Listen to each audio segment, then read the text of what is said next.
السلام علیکم ورحمۃ اللہ وبرکاتہ۔ محترم ناظرین کرام، میں محمد مظفر حسین چشتی آپ حضرات کے روبرو ایک نئی ویڈیو لے کر کے ایک بار پھر حاضر ہوا ہوں۔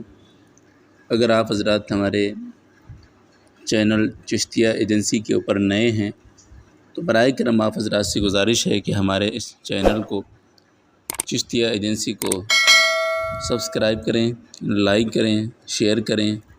مزید ہمارے کمنٹ باکس میں اپنے نیک تبصرات اور اپنی دعاؤں سے ضرور ہمیں نوازیں۔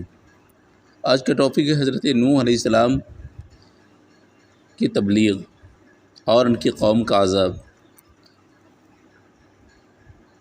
حضرت نوح علیہ السلام اللہ تبارک و تعالیٰ کے بہت ہی برگزیدہ نبی ہیں۔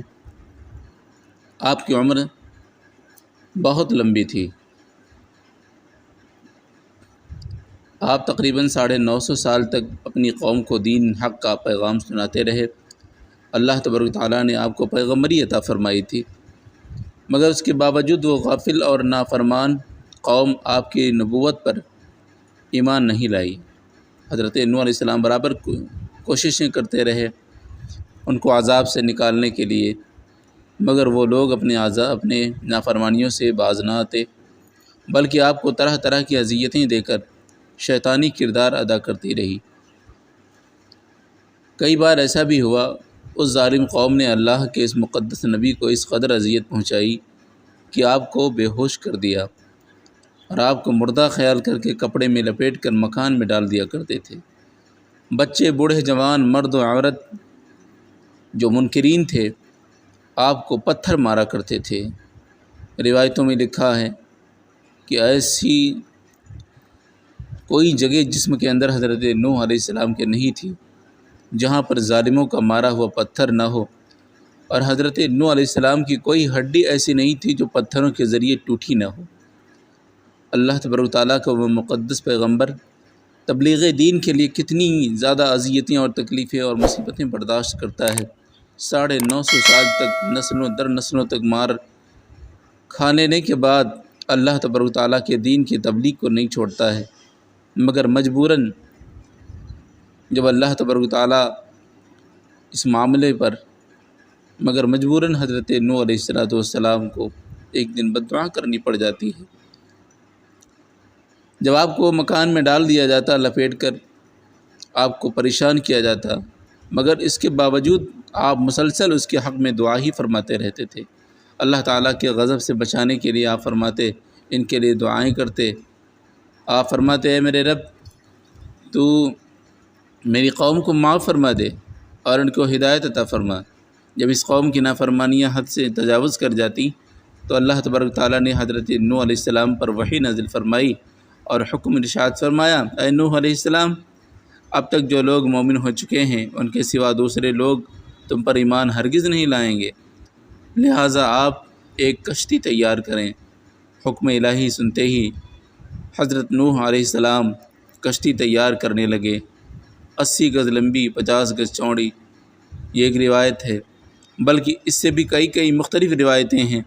بہرحال ایک بہت ہی وسیع و عریض کشتی تیار کی گئی۔ 100 سال تک کی مسلسل جد و جہد کے بعد لکڑی کی یہ تاریخی کشتی تیار ہوئی، کیونکہ جہاں پر حضرت نوح علیہ السلام تشریف فرما تھے، آرام فرما تھے، جس بستی میں آپ مکیں تھے، اس بستی کے قریب میں بے آب و گیاہ زمین تھی، وہاں پہ کوئی سبزہ نہیں اگتا تھا، لہٰذا آپ کئی میل دور جا کر کے لکڑیاں، پیڑ اگاتے ہیں، اور ان پیڑوں کو جب اگ جانے کے بعد میں جب پیڑ ہرے ہو جاتے ہیں ان کو پانی سے سیراب کرتے ہیں۔ کئی سالوں کے بعد جب وہ پیڑ، جو درخت جب اپنی منزل تک پہنچتے ہیں تب ان کو کاٹنے کے بعد پھر اللہ تبارک و تعالیٰ کے حکم کے مطابق اس کی چرائی کرنے کے بعد میں پھر اس سے کشتی تیار کی جاتی ہے۔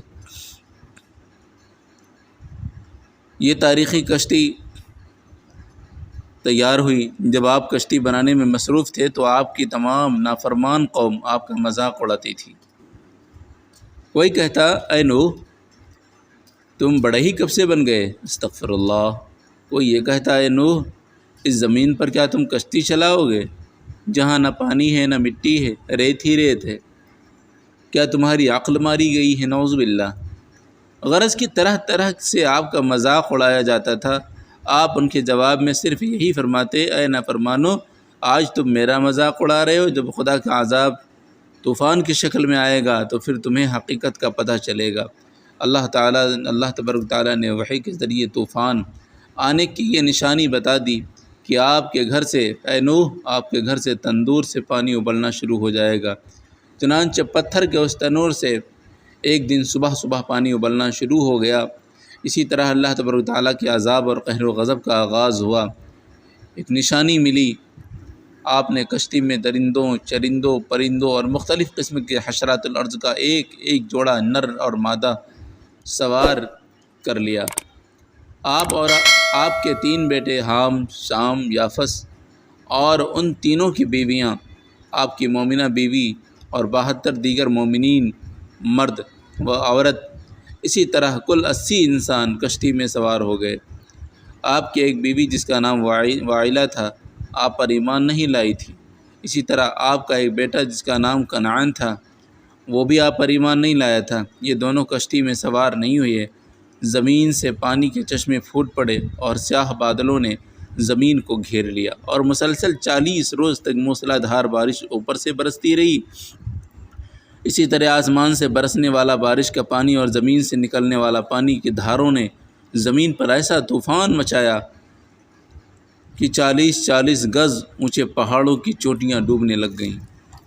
حضرت نوح علیہ السلام مومنین کی کل جماعت کے ہمراہ کشتی میں سوار تھے۔ اس طوفان نے زمین پر وہ تباہی مچائی کہ 80 مومنین کے سوا ساری قوم غرق ہو کر ہلاک ہو گئی، اور ان کا نام و نشان ایسا مٹا کہ ان کے وجود کا کوئی حصہ باقی نہ رہا۔ حضرت نوح علیہ السلام کی کشتی 6 مہینے تک طوفانی موجوں پر ایک کمزور تنکے کی مانند ہچکولے کھاتی رہی، چکر لگاتی رہی، یہاں تک کہ خانہ کعبہ کے قریب سے گزرتی اور 7 چکر لگا کر اس مقدس جگہ کا طواف کرتی۔ پھر اللہ تبارک تعالیٰ کے حکم سے یہ کشتی عراق کے شہر جزیرہ کے قریب جودی پہاڑ پر آ کر ٹھہر گئی۔ جس دن یہ کشتی جودی پہاڑی پر ٹھہری وہ 10 محرم کا دن تھا۔ جب شیطانی قوتوں کا خاتمہ ہو گیا تو اللہ تبارک تعالیٰ نے زمین کو حکم دیا، تجھ پر جس قدر پانی ہے سب پی لے، اے آسمان تو اپنی بارش بند کر دے۔ چنانچہ بارش رک گئی اور پانی کم ہونا شروع ہو گیا اور پہاڑ کی چوٹیاں نظر آنے لگیں۔ کہتے ہیں کہ 40 روز تک پانی زمین سے برابر نکلتا رہا، 40 روز پانی آسمان سے برستا رہا، اور 40 روز تک ہی پانی ٹھہرا رہا، اور 40 ہی روز تک پانی گھٹ پایا۔ لہٰذا یہ 4 مہینے طوفان قیامت 4 مہینے یہ طوفان قیامت برپا رہا۔ اللہ تبارک تعالیٰ نے حضرت نوح علیہ السلام کو حکم ارشاد فرمایا، اے نوح، اب آپ کشتی سے اتر آئیے۔ حضرت نوح علیہ السلام نے کشتی سے اتر کر سب سے پہلے جو بستی بسائی اس کا نام ثمانین رکھا۔ عربی زبان میں ثمانین کے معنی ہوتے ہیں 80 کی تعداد۔ چونکہ کشتی میں 80 افراد سوار تھے، اس لیے ان کا نام 80 سے تعلق رکھنے والے لفظ عربی یعنی ثمانین رکھا گیا۔ آپ کی نسل میں بے پناہ برکت ہوئی کہ آپ کی اولاد تمام روئے زمین پر پھیل کر آباد ہو گئی۔ اس لیے حضرت نوح علیہ السلام کا لقب آدم ثانی بھی ہے۔ اس تاریخ ساز واقعہ کو تفصیلاً قرآن مجید میں سورہ ہود کے 4 رکوع میں ملاحظہ کیجیے۔